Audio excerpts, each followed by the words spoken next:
नमस्कार, मैं हूं शम्स ताहिर खान और आप देख रहे हैं वारदात। सबसे बड़ा फैसला 25 नवंबर को आना है। फैसला आरुषि और हेमराज के कत्ल का। मंगलवार को हमने आपको इसी वारदात में इस डबल मर्डर मिस्ट्री के बारे में सीबीआई की वो कहानी सुनाई थी जो उसने अदालत को बताया था।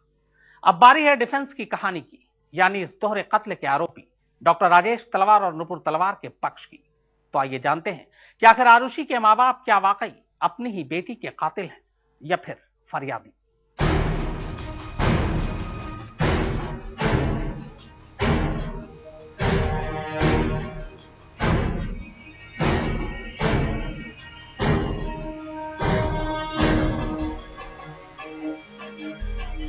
सबसे बड़े फैसले की तारीख तय हो चुकी है। 25 नवंबर को फैसला आना है। हर एक के कान ये सुनने को बेताब है कि आखिर आरुषि हेमराज का कातिल कौन है। पर क्या ये फैसला इतना आसान है? ये सवाल यहां इसलिए क्योंकि हाल के वक्त का ये शायद पहला ऐसा केस है जिसका फैसला पूरी तरह सिर्फ और सिर्फ सुनी सुनाई कहानी और परिस्थिति जन्य सबूतों को सामने रखकर सुनाया जाना है। इस डबल मर्डर में आज तक न तो कोई सीधा गवाह सामने आया है, न पुख्ता सबूत मिले, न आलाए कत्ल है और न ही कत्ल की वजह को साबित करने वाला कोई ठोस सबूत। अब ऐसे में सीबीआई वकील की दलीलों, साइंटिफिक सबूत और सिर्फ हालात को सामने रखकर कातिल का फैसला करना है। जाहिर है कातिल के तौर पर सीबीआई ने किसी और को नहीं बल्कि आरुषि के मां बाप यानी डॉक्टर राजेश और डॉक्टर नुपुर तलवार को ही कटघरे में खड़ा किया है और साजिश की सारी कहानी इन्हीं दोनों के इर्द गिर्द घूमती है। इन दोनों को घेरने की वजह भी बताई गई। वजह ये कि 15-16 मई 2008 की रात जब आरुषि और हेमराज का कत्ल हुआ तो घर के अंदर सिर्फ 4 लोग थे। डॉक्टर राजेश तलवार, डॉक्टर नुपुर तलवार, आरुषि और नौकर हेमराज। सीबीआई की पूरी कहानी यही कहती है कि उस रात घर के अंदर से कोई बाहर नहीं गया और बाहर से घर के अंदर कोई नहीं आया, यानी कत्ल घर के अंदर ही हुआ और कातिल घर में था। इसी कहानी को लेकर सीबीआई ने अदालत में अपनी तमाम दलीलों और साइंटिफिक सबूत रखे। हालांकि आपको बता दूं कि ये वही सीबीआई है जिसने दिसंबर 2010 में इस केस को ही बंद कर देने की सिफारिश की थी। सीबीआई ने तब बाकायदा अदालत में क्लोजर रिपोर्ट लगा दी थी इस दलील के साथ कि डॉक्टर राजेश तलवार और नुपुर तलवार को लेकर उसे शक तो है पर उनके खिलाफ कोई सबूत नहीं है। लेकिन फिर फरवरी 2011 में अदालत ने क्लोजर रिपोर्ट को खारिज कर उसी क्लोजर रिपोर्ट को चार्जशीट में बदल देने का हुक्म दिया, जिसके बाद 25 मई 2012 को तलवार दंपत्ति के खिलाफ आरोप पत्र तय किए गए और उन्हें आरोपी बनाकर मुकदमे की कार्रवाई शुरू हुई। केस शुरू हो चुका था। सीबीआई अपनी कहानी को परिस्थिति जन्य सबूतों और साइंटिफिक एविडेंस के सहारे आगे बढ़ा रही थी, तो वहीं दूसरी तरफ डिफेंस यानी तलवार दंपत्ति के वकील सबूतों के अभाव को अपना हथियार बनाए हुए थे। अब दोनों तरफ से एक दूसरे की काट शुरू हुई। करीब 1.5 साल मुकदमे की कार्रवाई चली। इस दौरान दोनों तरफ से जो अहम शक, सवाल और परिस्थिति जन्य सबूत रखे गए वो आज आपके सामने होगा। तो सुनिए दोनों पक्षों को, क्योंकि 25 नवंबर को आने वाले सबसे बड़े फैसले का फैसला इन्हीं शक और सवालों में छुपा है। नितिन जैन के साथ शम्स ताहिर खान, दिल्ली आज तक। एक घर के अंदर सिर्फ 4 लोग, 2 मारे गए, 2 जिंदा। न घर के बाहर किसी ने किसी को जाते देखा, न घर के अंदर किसी ने किसी को आते देखा, यानी सारी मिस्ट्री 4 दीवारी के अंदर। फिर न कोई चश्मदीद, न सबूत, न सुराग। और यही वो चीजें हैं जिनको लेकर अपने बचाव में तलवार दंपत्ति ने तमाम शक और सवाल अदालत के सामने रखे।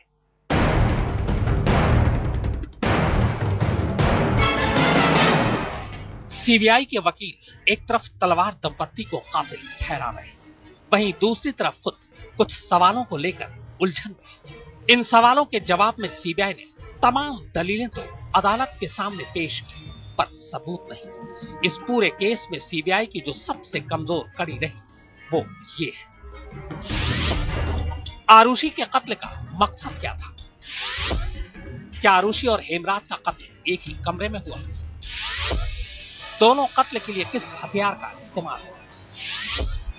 क्या हेमराज की लाश छत तक चादर में घसीट कर ले जाई गई? आरुषि के कमरे से खून के निशान क्यों नहीं मिले? अगर कमरे और चादर साफ किए गए तो गद्दे पर निशान क्यों नहीं थे? क्या गोल्फ स्टिक घुमाने के लिए आरुषि के कमरे में जगह थी? क्या गोल्फ स्टिक से इतना गहरा घाव हो सकता है? हेमराज के कमरे में शराब की बोतल और 3 ग्लास का राज क्या है? जिस कूलर के पैनल से हेमराज की लाश ढकी गई वो पैनल कहां है? जिरह के दौरान तलवार दंपत्ति के वकीलों ने जो तर्क और सवाल उठाए उसके जवाब सीबीआई ने तो दिए, पर कोई ठोस सबूत पेश नहीं कर सकता। आइए अब आपको सवालों के ही जरिए डिफेंस के उठाए सवाल सुनाते हैं। सवाल नंबर 1, आरुषि के बेड या तकिए पर हेमराज के खून के निशान नहीं मिले, यानी हेमराज को आरुषि के कमरे में नहीं मारा गया। वो सब के जो है सैंपल्स लिए गए, कहीं भी ये एस्टेब्लिश नहीं होता कि हेमराज उस कमरे में था। सवाल नंबर 2, सीढ़ियों पर मिले खून के निशान से बस यही पता लगा कि हेमराज को कहीं और मारा गया, पर कहां नहीं मारा। तो उसको कैसे साफ किया? इनका कहीं ये केस नहीं कि हमने जो है जीना धो दिया, मकान को धो दिया। अगर धो दिया होता तो एविडेंस ये आती कि इनका मकान जो है बिल्कुल सीढ़ियां धुली हुई थी। ये कहीं उनका केस नहीं है, कहीं ये कोई किसी विटनेस ने आकर नहीं कहा। सीबीआई का कहीं केस नहीं है इस बात का। सवाल नंबर 3, क्या हेमराज की लाश 2 लोग छत तक घसीट कर ले जा सकते थे? कि हेमराज एक अच्छा खासा जो है बिल्ड का आदमी था, लगभग 70 केजी उसमें वेट था। ये तो एक लेडी और एक जेंट्स थे, दोनों डॉक्टर्स। मैं कह रहा हूं कोई भी स्ट्रॉन्ग बॉडी बिल्डर आप ले लीजिए, नीचे से ऊपर ले जा सकते हैं। सवाल नंबर 4, डॉक्टर तलवार के कपड़ों पर सिर्फ आरुषि के खून के निशान मिले, हेमराज के नहीं। आरुषि का ब्लड 9 फीट ऊपर तक जा सकता है, तो क्या हेमराज के कपड़ों पे नहीं जाना चाहिए था? अगर हेमराज वहां था तो, या हेमराज का ब्लड आरुषि के कमरे में जाता? साइंटिफिक जो एविडेंस आई है, सीबीआई ने जो साइंटिफिक टेस्ट कराए हैं सीडीएफडी से और सीएफएसएल से, कि दोनों में से किसी भी कपड़े में एक दूसरे का ब्लड नहीं मिला। सवाल नंबर 5, आरुषि या हेमराज को अगर अचानक मारा गया तो उसकी वजह क्या थी? कि इनका कहना था कि सडन प्रोवोकेशन का इनका केस है। इनिशियल स्टेज पर आज तक मीडिया में भी यही आया है, ग्रेव एंड सडन प्रोवोकेशन का। कल आर्गुमेंट के दौरान उन्होंने कहा कि हमारा केस ही नहीं है। अगर सडन ग्रेव प्रोवोकेशन का आपका केस नहीं तो आप बताइए फिर क्या केस है आपका? सवाल नंबर 6, आलाए कत्ल अभी तक बरामद नहीं हुआ। सीबीआई ये एस्टेब्लिश नहीं कर पाई कि मर्डर ऑफ वेपन क्या था। अलग अलग समय पे वो अलग अलग अपनी स्टोरी जो है फ्लोट करते रहे हैं। सवाल नंबर 7, खाने के टेबल से बरामद स्कॉच की बोतल पर जो उंगलियों के निशान मिले उनकी पहचान नहीं हो पाई। जो विस्की की बोतल डाइनिंग टेबल पे मिली है, जो विस्की की बोतल और बियर की बोतल वहां जो हेमराज के कमरे में मिली है, कहीं भी हमारे फिंगरप्रिंट्स मैच नहीं कर रहे हैं। सवाल नंबर 8, कॉलोनी का गार्ड रात को गश्त पर होता है, लिहाजा आने जाने वालों के बारे में उसका बयान भरोसे लायक नहीं। आपके गार्ड का कहना यह है कि कोई मकान से बाहर नहीं गया, जो नीचे गार्ड रहता है, या मकान के अंदर कोई आता हुआ दिखाई नहीं दिया उस रात। तो अल्टीमेटली वो चादर या वो सब चीजें वहीं होनी चाहिए थी। सवाल नंबर 9, डॉक्टर राजेश और नुपुर तलवार पर किए गए साइंटिफिक टेस्ट से उनके खिलाफ कोई सबूत नहीं मिला। सवाल नंबर 10, तलवार दंपत्ति आरोपी है या पीड़ित? और जब हमें क्लीन चिट मिल गई थी तो अगर हम एक्यूज होते तो फिर हम कोर्ट के सामने क्यों आते? हम तो घर बैठते ना आराम से। हमें लीगल ओपिनियन मिली थी कि नहीं आप बैठिए, आप तो बच गए, क्योंकि हमारे अंदर ये पीड़ा थी कि हम तो बच गए हैं, हमें तो क्लीन चिट मिल गई है, हम निर्दोष हैं, लेकिन हमारी बेटी को किसने मारा है तो ये हमारा राइट है, हमें पता लगाना चाहिए। आरुषि हेमराज हत्याकांड में लगभग 5 साल बाद अब फैसला आने वाला है। इन 5 सालों में ये केस न जाने कितने मोड़, कितने सस्पेंसेस से होकर गुजरा, लेकिन 25 नवंबर को सीबीआई की अदालत ये बात साफ कर देगी कि आरुषि और हेमराज का कत्ल किसने किया, क्या ये इंसाफ के हकदार है या नहीं। डिफेंस की सारी लड़ाई इन्हीं उलझे सवालों के इर्द गिर्द है। अब देखना यह है कि इन सवालों को लेकर सीबीआई के जवाब को अदालत कितना मानती या फिर नकारती है। नितिन जैन के साथ शम्स ताहिर खान, दिल्ली, आज तक। आइए अब सीबीआई के उन 10 सबूतों को टटोलते हैं जिनके इर्द गिर्द उसने पूरा केस खड़ा किया है। अदालत का फैसला काफी कुछ इस बात पर भी निर्भर करेगा कि वो इन सबूतों को कितना मानती है। अब आइए सीबीआई की वो 10 दलीलें सुनते और देखते हैं जो तलवार दंपत्ति के खिलाफ है। सीबीआई ने करीब करीब पूरा केस इन्हीं दलीलों को सामने रखकर खड़ा किया था। ये तमाम सबूत या दलीलें सीबीआई की तरफ से अदालत में रखी गई हैं। सबूत नंबर 1, डॉक्टर राजेश तलवार और नुपुर तलवार हर रात आरुषि का कमरा बाहर से लॉक कर चाबी अपने पास तकिए के नीचे रखते थे, जबकि 16 मई को चाबी दोपहर करीब 12 बजे लॉबी में पड़ी मिली। चाबी वहां कैसे पहुंची, इसका जवाब तलवार दंपत्ति नहीं दे पाए। सबूत नंबर 2, मौका वारदात पर हर चीज साफ कर दी गई थी। आरुषि की लाश को चादर से ढका गया और जगह जगह खून के छींटे को पोंछा गया। यह काम सिर्फ घर के लोग ही कर सकते हैं। सबूत नंबर 3, 16 मई की सुबह आरुषि के कत्ल की खबर मिलने पर जैसे ही पुलिस घर पहुंची, घर वालों ने पुलिस का ध्यान बांटने के लिए उन्हें हेमराज को तलाश करने बाहर भेज दिया।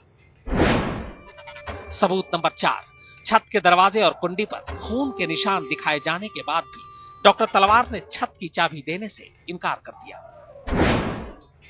सबूत नंबर 5, हेमराज की लाश छत पर पाए जाने के बाद डॉक्टर तलवार ने उसकी शिनाख्त करने से मना कर दिया। नितिन जैन के साथ शम्स ताहिर खान, दिल्ली, आज तक। अब बारी है बाकी के 5 सबूत देखने की। वैसे आपको बता दूं कि यही वो सबूत हैं जिन्हें अदालत अगर मानती है तो केस का रुख पलट सकता है, लेकिन सवाल अदालत पर है कि वो इन सबूतों को कितना मानती है और कितना नकारती है। सबूत नंबर 6, पोस्टमार्टम रिपोर्ट और एफआईआर में बलात्कार के बारे में जिक्र न करने के लिए डॉक्टर दिनेश तलवार ने गुजारिश की। सबूत नंबर 7, पूर्व पुलिस अधिकारी के गौतम के बयान और कॉल डिटेल्स के मुताबिक हेमराज की लाश छत पर इत्तेफाक से नहीं मिली, बल्कि लाश तलाशने के लिए वहां उन्हें खास तौर पर भेजा गया था।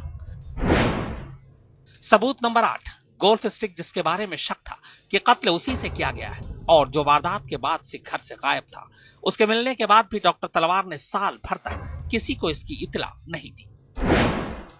सबूत नंबर 9, सबूत और हालात यही कह रहे थे कि कत्ल गोल्फ स्टिक से हुआ और कातिल ने अचानक गुस्से में उसका इस्तेमाल किया और ये गोल्फ स्टिक डॉक्टर तलवार इस्तेमाल करते थे।